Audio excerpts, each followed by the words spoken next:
Assalamualaikum warahmatullahi wabarakatuh. Mohon izin membuka tugas mata kuliah mikrobiologi hasil perikanan, yaitu praktikum identifikasi parasit pada ikan tongkol yang diperoleh dari pasar.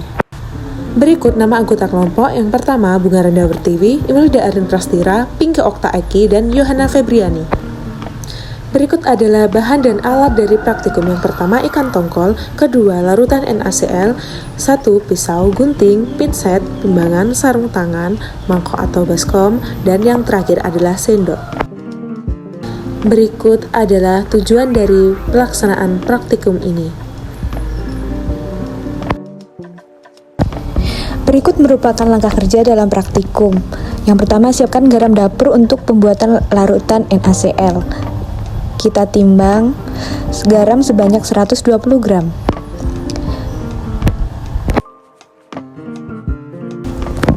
Kemudian masukkan garam dan tambahkan air sebanyak 200 ml.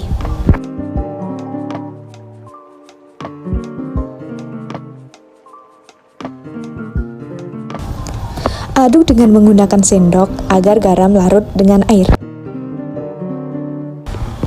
Berikutnya, siapkan sampel ikan segar yang pertama. Ikan kita beli dari pasar tradisional. Kemudian kita belah bagian perutnya, lalu kita keluarkan bagian isi. Kita pisahkan jantung dan juga hatinya.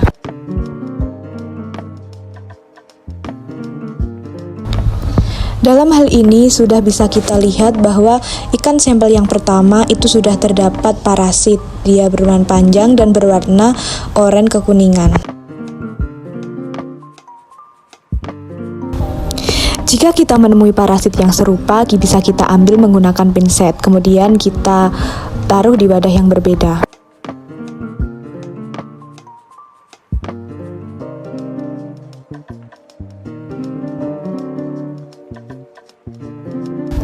Dalam hal ini, kita bisa melakukan pengambilan kepada parasit yang ada di ikan tongkol sampel yang pertama.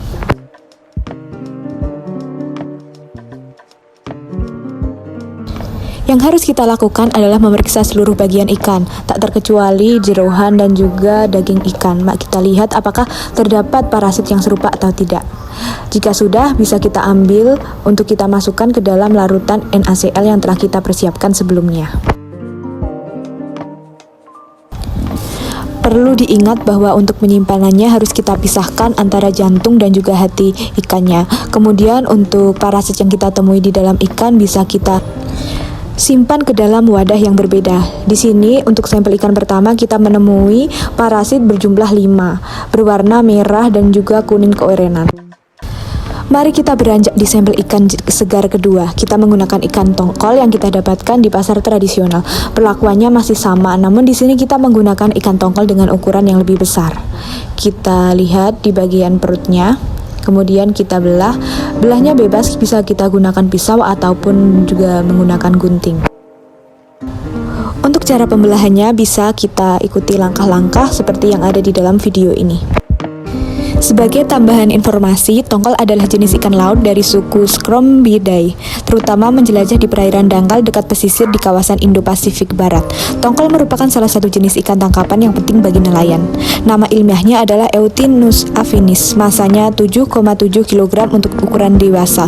Kerajaannya Animalia. Tongkol Eutinus affinis dari Jakarta. Tongkol Eutinus affinis dari Jakarta. Untuk spesiesnya adalah E. affinis, family-nya dari Scombridae. Dalam kegiatan praktikum ini, kita mengidentifikasi parasit yang bernama Anisakis sp. Apa itu Anisakis sp? Anisakis atau genus cacing. Anisakis adalah genus Nematoda parasit yang menyerang ikan dan mamalia laut. Cacing ini juga dapat menyerang manusia yang memakan ikan mentah dan menyebabkan penyakit anisakiasis. Dalam beberapa kasus, tubuh dapat menghasilkan imunoglobulin E untuk melawan parasit ini dan memicu reaksi alergi seperti anifilaksis. Cacing anisakis menyerang beberapa inang sepanjang masa hidupnya. Telur cacing ini menetas di air laut dan larvanya dimakan oleh krustasea. Krustasea yang terinfeksi lalu dimakan oleh ikan atau cumi-cumi dan cacing ini lalu masuk ke dalam dinding usus inangnya. Kadang-kadang cacing ini juga masuk ke dalam otot atau di bawah kulit.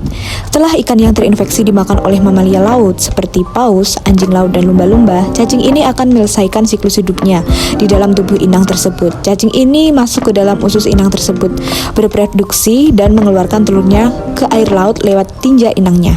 Usus mamalia laut mirip dengan manusia, sehingga spesies Anisakis juga dapat menyerang manusia yang memakan ikan mentah. Anisakis dapat memicu penyakit anisikiasis pada manusia. Penyakit ini sering terjadi di negara-negara yang sering memakan ikan mentah, seperti di Skandinavia, Jepang setelah memakan sushi atau sashimi, Belanda setelah memakan ikan herring mentah, Spanyol dari memakan ikan teri atau ikan lainnya yang dimarinasi ala SKBC, serta wilayah pesisir Samudra Pasifik di Amerika Selatan setelah memakan ceviche.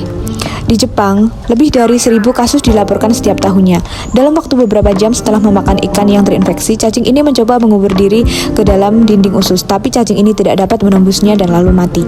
Keberadaan cacing ini memicu tanggapan dari sistem kekebalan tubuh. Sel-sel imun mengepung cacing tersebut dan membentuk struktur yang seperti bola yang dapat memblokir sistem pencernaan, sehingga memicu sakit perut yang parah, malnutrisi, dan muntah-muntah.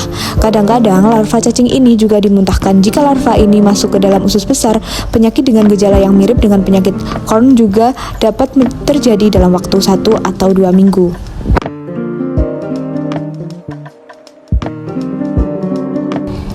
Ini adalah sampel ikan yang ketiga yang sudah didiamkan 2 hari. Di sini terdapat parasit yang menempel berwarna putih dan panjang seperti cacing. Dengan jumlah yang begitu banyak, kurang lebih adalah sekitar 100. Terdapat di bagian tubuh ikan, di daging, dan juga di bagian jeroan ikan. Penyakit yang dipicu oleh cacing ini dapat dicegah dengan memasak pada suhu yang melebihi 60 derajat Celcius atau dengan membekukannya. Food and Drug Administration atau FDA menyarankan agar semua ikan dan kerang yang dimakan mentah dibekukan pada suhu minus 35 derajat Celcius atau lebih rendah selama 15 jam atau dibekukan pada suhu minus 20 derajat Celcius atau lebih rendah selama 7 hari. Marinasi dan penggaraman tidak cukup untuk membunuh parasit ini. Di Uni Eropa, terdapat regulasi yang mewajibkan semua ikan yang ada dimakan mentah untuk dibekukan sebelum dijual. Regulasi ini berhasil memberantas penyakit anisikiasis di Belanda. Sebagai catatan, parasit Anisakis lebih sering ditemukan pada ikan di laut daripada ikan hasil budidaya.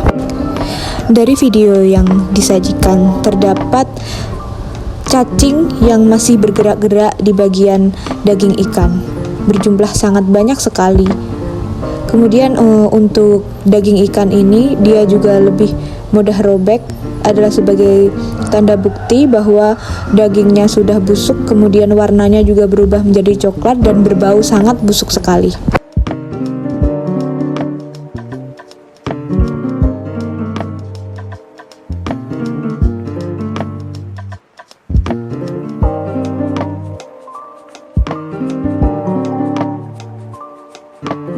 Berikut merupakan kesimpulan dari kegiatan praktikum ini. Terima kasih. Wassalamualaikum warahmatullahi wabarakatuh.